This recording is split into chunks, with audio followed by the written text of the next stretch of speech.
다음은 이제 여러분들이 좋아하는 애널리스트 리포트에 대해서 한번 이야기해 보도록 하겠습니다. 다음 페이지 보시게 되면 이게 이제 그 인스타그램이 아니고 그 텔레그램.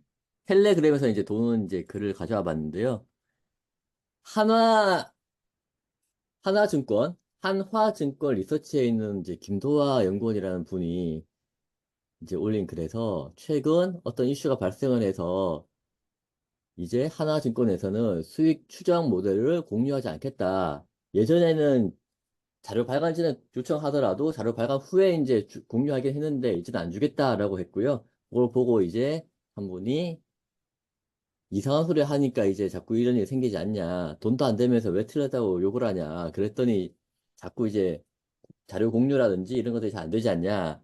예전에 모종의 이슈로 큰 콜 듣는 장벽이 높아진 것처럼 이게 뭐냐면 남의 회사 컨퍼런스 콜에 대해서 이제 접속할 수 있는 링크가 이런 텔레그램이라든지 공유되면서 그 공유된 사람들이 마구마구 들어와 버린 겁니다. 원래는 기관만 들어와야 되는데 일반 뭐 전업 투자자라든지 이런 분들 들어와가지고 시끄럽게 하고 업무를 음, 방해하고 그리고 이상한 질문하고 하다 보니까 중간에 컨콜을 중단시켜 버렸고요. 그 다음부터는 뭐 굉장히 많은 회사들에서 컨콜을 할 때 정말 그 선택된 사전에 예약된 분들만 할 수 있게끔 그런 장치가 사전에 예약된 분들만 참석을 할 수 있는 장치가 마련이 됐고요. 이런 일이 자꾸 벌어지니 이제 리포트 보는 장벽도 좀 높아질 거다.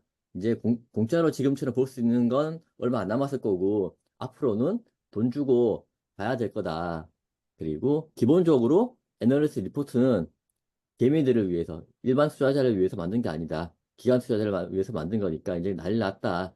뭐 그런 이야기를 좀 주셨고요.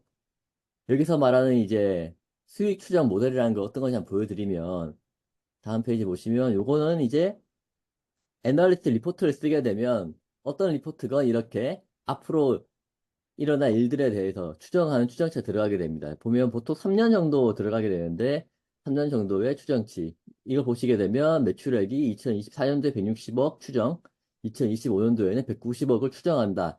이렇게 나오는데 여기에 대한 백데이터가 있을 거잖아요. 그 백데이터는 다음 페이지 보시게 되면 이건 같은 건 아닙니다. 예전에 이제 정말 예전 걸 가져와 봤는데 이 공개돼도 전혀 상관이 없는 예전 걸 가져와 봤는데 이게 왼쪽에 보시게 되면 세일즈가 있는데 세일즈 3개의 이유는 그 자회사가 3개이기 때문에 3개의 자회사에서 매출액이 저렇게 나오고 제품은 저렇게 나온다. 수량은 저렇게 나오고 그렇게 이렇게 해가지고 어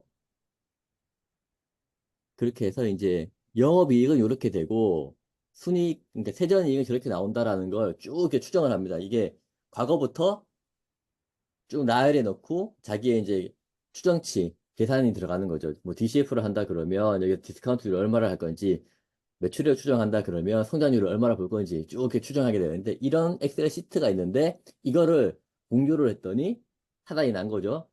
공유를 했더니 이걸 가지고 맞니 안 맞니 따지고 있고 이거 가지고 나만 돌리고 있고 이걸 보면서 어떤 일이 생기냐면요. 다음 페이지 봐주시면요.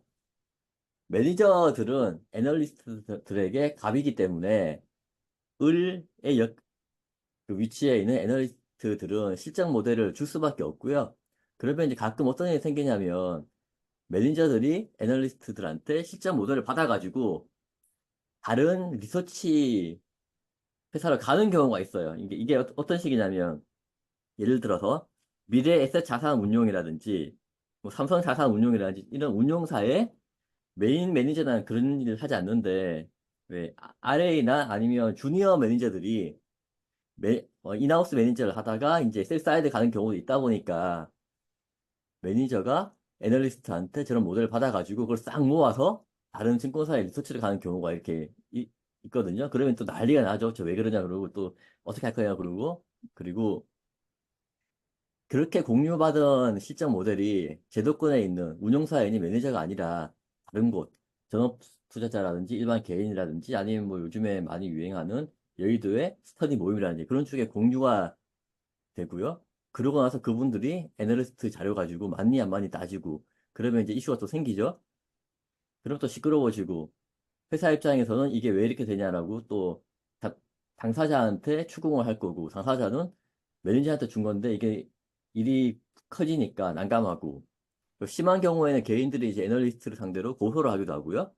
왜 틀렸냐? 아니면 뭔가 다른 세력이랑 형체도 없는 세력이랑 연동돼서 주가를 맞은 게 아니냐, 조작한 거 아니냐라는 그런 의심을 하면서 고소를 하기도 하고 당연히 무죄가 나옵니다. 근데 뉴스에 나오다 보니까 굉장히 당혹스럽고요. 1번에서 5번의 일들이 계속 반복되다 보니까 지금도 많은 증권사들이 점점점 애널리스트 리포트를 볼 수 있는 권한을 축소하고 있습니다. 예전에는 로그인 안 해도 볼 수 있었는데 로그인 하게 만들고요. 어떤 증권사는 고객별로 등급을 나눠서 볼 수 있게 하는 경우도 있고요. 삼성 같은 경우에는 다운이 아예 안 되게 되고 프린트만 하게 돼 있고요. 뭐 이런 식으로 이런저런 이제 장벽이 생기고 있고요. 그리고 애널리스트 리포트는 원래 기관 영업하기 위해서 만든 거지 개인 분들 보라고 만든 게 아니고요. 개인 투자자들은 이제 회사들 상대로 왜 니네 회사는 이제 애널리스트 리포트 하나도 안 나오냐, 한두 개는 있어야지. 그게 회사를 관리하는 거고, 주가 관리하는 거고, 주주 정책 아니냐라고 하는데, 쓸데없는 일입니다. 애널리스트 리포트를 쓰는 커버리지는 애널리스트 당사자가 독자적으로 결정하는 거기 때문에, 정말 좋은 회사면 모르겠는데, 그게 아니고서야 뭐 억지로 할 수 있는 게 아니고요. 커버리지가 있을 만한 회사였으면 진작에 복수의 증권사에서 커버를 했을 겁니다. 그리고 주주분들, 일반 개인 투자자분들은 다 하고 싶은 말은 본인이 정말 공부를 하고 분석을 해서 주식을 사서 손해를 봤으면 좀 덜 억울할 텐데 남의 말 듣고 애널리티 리포트 보고 수직 샀으니까 책임지라는 이야기를 계속 하시는데 그게 좀 답답한 거고요. 객관적으로 한 걸음 떨어져서 좀 바라봐 보면 회사의 잘못이나 애널리스트 잘못일 가능성은 저는 영에 수렴한다라고 보고 있습니다. 결국 투자를 하는 사람, 투자 의사 결정을 한 당사자의 문제가 있다고 보고 있고요. 이런 일을 당하지 않기 위해서는 어떤 회사에 투자를 하건 내가 스스로 투자를 하기 전에 스스로 분석을 하고 내가 연구하고 고민한 다음에 투자를 해야 된다. 이런 생각을 해봅니다.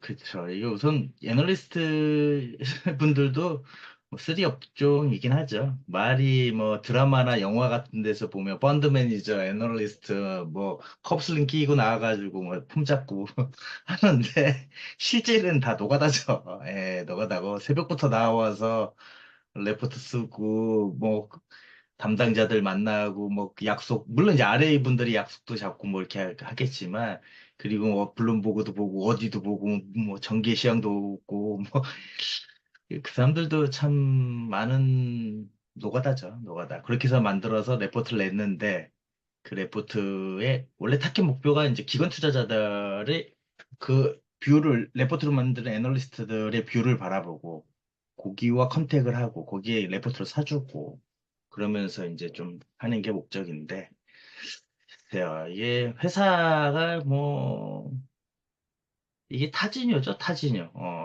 타지뇨에게 진실을 요구합니다처럼 주가가 떨어지면 뭐 오르는 신고가를 갱신하면서 막 구구장창 오르는 회사들은 이런 거를 없, 없어도 뭐 신경 안 써요 아무도 없어도 신경 안 쓰고 없으면 알아서 들어옵니다 알아서 들어오기 때문에 그런 뭐 문제가 없는데 주가가 박살나고 뭐 이렇게 했을 때 회사 입장에서는 회사가 실질이 바뀌는 거 매출이 안 되고 뭐 이런 것들이야 뭐 회사기 때문에 파동이 있을 수 있는데 이 주주는 그렇지 않거든요 주주마다 자기가 들어온 시점이 다르고 매수한 가격이 다르기 때문에 날치는 거죠.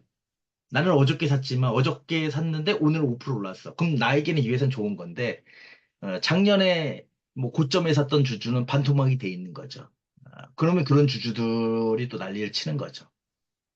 그렇기 때문에 각자 이해관계가 조금씩 다르고 그 이해관계를 선택한 것은 뭐 누구의 핑계를 댈 필요도 없어요. 애널리스트가 뭐 이 회사 10만 원 간다. 목표가 10만 원. 그럼 10만 원 목표가 10만 원 너 썼으니까 10만 원까지 만들어.